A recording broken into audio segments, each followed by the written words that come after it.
So we've just been inside Gaza. It's the first time the foreign press have been escorted in by the Israeli military since the ceasefire. And we had to meet at this spot at around midday for an initial safety briefing. Then we climbed in the back of Israeli military jeeps and drove the short distance to an Israeli military outpost overlooking Shujaa there. We couldn't show you anything of that base for security reasons. We also couldn't show you any of the soldiers who were involved in escorting us into that location.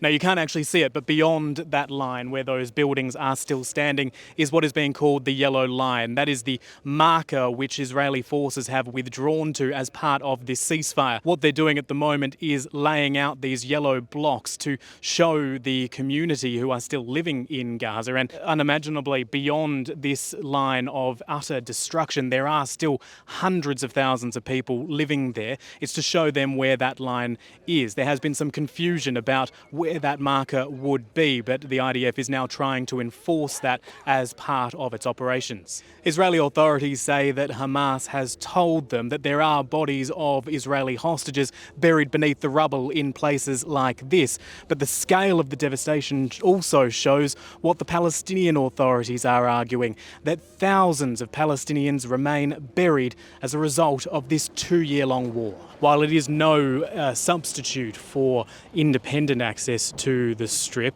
it is an opportunity to see some of the devastation firsthand. We do need to stress, of course, that we get a lot of that information from our dedicated, brave stringers who are on the ground in Gaza, feeding us information, helping us gather stories for you at home